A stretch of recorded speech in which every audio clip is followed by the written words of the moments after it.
उत्तराखंड के शांत पहाड़ी इलाकों में अब दहशत का साया मंडराने लगा है। बागेश्वर के दूरस्थ गांव में शाम ढलते ही सन्नाटा पसर जाता है और दरवाजों की कुंडियां कसकर लगा दी जाती हैं। वजह साफ है, खतरनाक हो चुके जंगली जानवरों तथा इंसानों के बीच लगातार बढ़ता मानव वन्य जीव संघर्ष।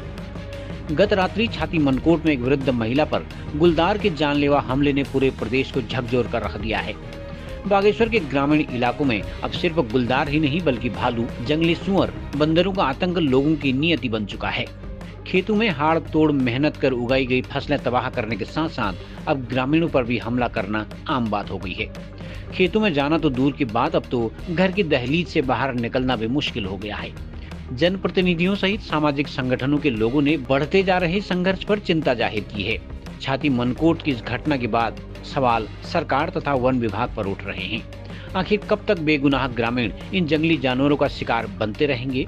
क्या सिर्फ मुआवजे का मरहम अब इस डर को खत्म कर पाएगा, या फिर सरकार मानव वन्य जीव संघर्ष को रोकने के लिए कोई ठोस और स्थायी नीति तैयार करेगी?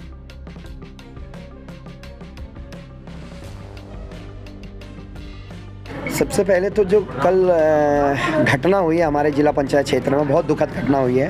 हमारी देवकी देवी जी हैं वहाँ पर छाती मनकोट की, जिन्हें गुलदार ने निवाला बना लिया बाघ ने, क्योंकि उनके घास के लूटों तक आग आ रही थी। उसको बुझाने के लिए, जंगल की आग को बुझाने के लिए उस क्षेत्र में गए वहाँ पर, और वहाँ पर उनको निवाला बनाया गया। तो हम यह चाह रहे हैं कि सबसे पहले अभी पीएम होना है, पीएम पैनल द्वारा कराया जाए, ना कि एक डॉक्टर सिंगल डॉक्टर पीएम करे। दूसरा, हमारे यहाँ पर जो जिला इसके वन विभाग के सक्षम अधिकारी डीएफओ साहब आए और कम से कम हमें बताएं तो सही आप क्या करेंगे हमारे लिए उस क्षेत्र में। अब उसके बाद बहुत परेशानियां हैं। वो गुलदार वहाँ घात लगा के अब बैठेगा जहाँ पर हमारे छाती मनकोट के लोगों की ज़िंदगी के साथ खिलवाड़ है। नरभक्षी हो गया। अब वो नरभक्षी हो गया, बिल्कुल नरभक्षी हो गया। साथ ही कल हमारे सारे छाती मनकोट के सारे युवा साथियों ने जो सहयोग किया, उन्हीं की बदौलत यह शरीर, बॉडी देवकी देवी जी का हमको मिला है। वरना आज जो गुलदार था इसको खा के कुछ नहीं भी रखता, क्योंकि रात भर ऐसे ऐसे दुर्गम जगहों से हम गए हैं जहां पर हमने उनको रेस्क्यू किया। और वन विभाग का बल में एक बयान आ रहा है कि गिरी है। भाई गिरी कैसी हैं? बाघ के दांतों के निशान उनके सर पे हैं। बाघ ने सर पकड़ के ले गया खींच के। मैंने स्वयं बाघ को देखा है। उस रेस्क्यू टीम में जिस स्पॉट पे बाघ था वहाँ पर मैंने देखा है, क्योंकि देवकी देवी जी का टॉर्च और 2 आँखें, 3 लाइट चमक रही थी। जब हमने टॉर्च मारा 3 लाइट चमकी, हमने टॉर्च हटवाया, वो 2 लाइट नीचे को भागी और टॉर्च वहीं पर था, सिंगल लाइट। फिर मैं स्वयं उस टॉर्च को पकड़ने वाला सबसे पहले मैं हूँ। मैंने देखा, उसके बाद हमारे जो युवा साथी थे वहाँ से नीचे को गए हैं उस गधेरे की ओर, और वहाँ पर लगभग थोड़ा आगे जाके उनको वहाँ पर खून के धब्बे दिख गए। खून के, उनका सर में एक कुछ बाधा था कपड़ा, वो दिख गया, और वहाँ से 50 मीटर नीचे उनका बॉडी मिली। तो परिवार की आर्थिक स्थिति कैसी है? परिवार की आर्थिक स्थिति बहुत ख़राब है।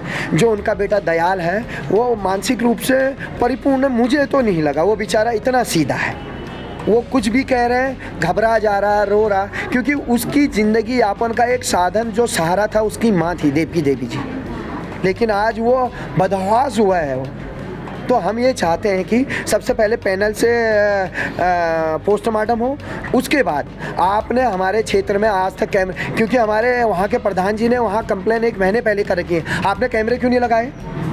दूसरी बात, सीएमओ साहब का गैर जिम्मेदाराना बयान, मैंने स्वयं अभी फ़ोन कर रखा है। मैंने सीएमओ साहब से कहा, महोदय कल आपने एम्बुलेंस भेज दी, डॉक्टर क्यों नहीं भेजा उसके साथ? अगर वो महिला घायल होती तो उसका उपचार कौन करता है? सीएमओ साहब कहते हैं हमने फार्मासिस्ट भेजा है। क्या फार्मासिस्ट मेडिकल इलाज करने के ऑथराइज है? सीएमओ साहब आपसे पूछ रहा हूँ, आपका फार्मासिस्ट इलाज करने का ऑथराइज है?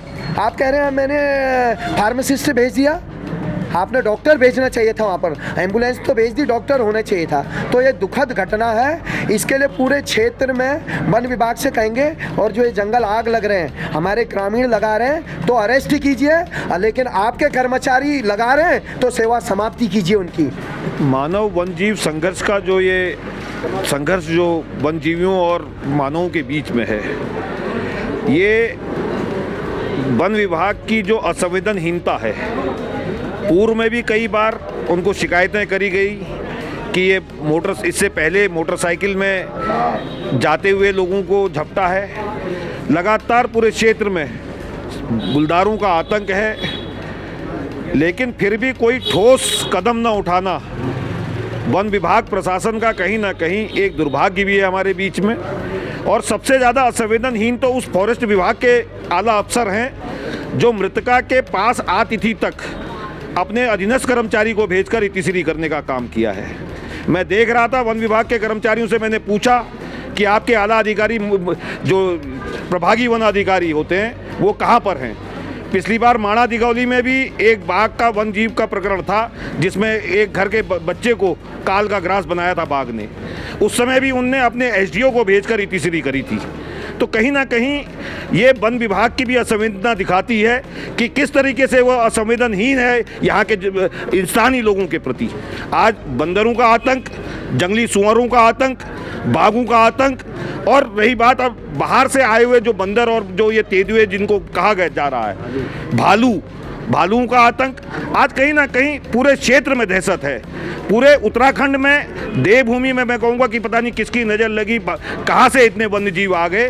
तो कहीं ना कहीं ये असंवेदनहीनता सरकार की और सरकार में बैठे लोगों की, उनके पास कोई ठोस रणनीति नहीं है कि इनसे हमारे आम जीवन के आम जनमानस को कैसे उनको सहारा दिया जाए। लगातार ये चीज़ें बढ़ती जा रही हैं। कहीं ना कहीं प्रभागी वन अधिकारी इसका संज्ञान ले, अन्यथा इसके पीछे हमको कहीं ना कहीं एक उग्र आंदोलन के तौर पर उनके घेराव कर जब तक हमको कोई इस चीज़ में राहत नहीं मिलेगी तब तक हम उनको एक तरह से कहिए कि इनका घेराव करने का काम करेंगे। देखो, हम लोग बेसिकली जैसा पहले भी बताया गया है कि हम लोग हर एक रेंज में टीम बनाई हुई है। हम लोग डेली गश्ती कर रहे हैं। आजकल हर एक रेंज में वीडियो आ रही है। मीडिया का हमारा ग्रुप है जिसमें हम लोग डाल भी रहे हैं, जिसमें गाड़ी के माध्यम से माइक से अनाउंस कराते हुए कि रात में अपना निकले। इसका और भी अलग जो महत्वपूर्ण सूचनाएं हैं लोगों को दिए जाने का प्रयास किया जा रहा है, उनसे निवेदन किया जा रहा है। साथ ही साथ अलग अलग माध्यम से, फॉर एग्जांपल पेपर्स में विज्ञापन निकालते हुए कि ये चीज़ करना बहुत जरूरी है, इसके माध्यम से भी दिया जा रहा है। साथ ही साथ प्रभाग दिवस हुआ था, हर एक महीने के अंतिम शनिवार में होती है।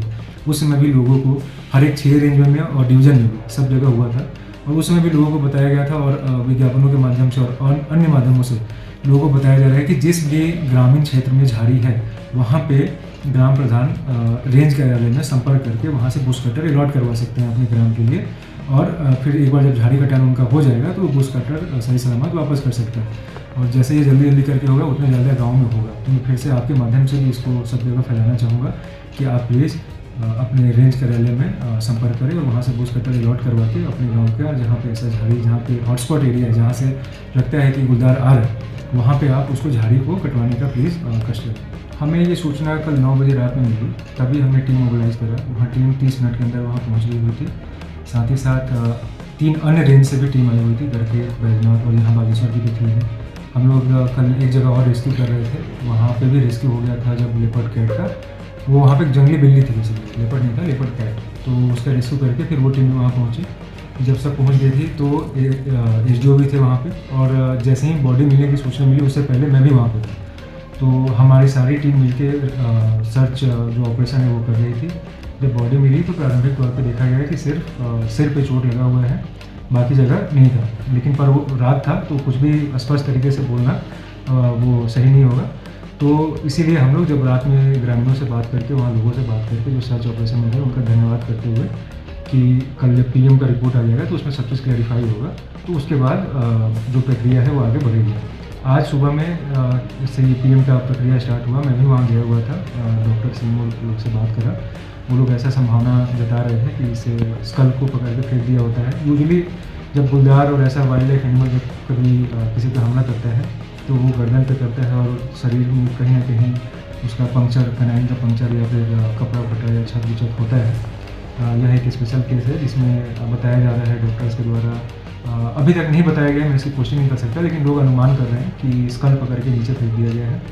तो इसमें कुछ भी स्पष्ट तरीके से कह पाना तभी संभव हो पाएगा जब पोस्टमार्टम की रिपोर्ट आएगी। खबर को जानने के लिए चैनल को लाइक, सब्सक्राइब और फॉलो जरूर करें।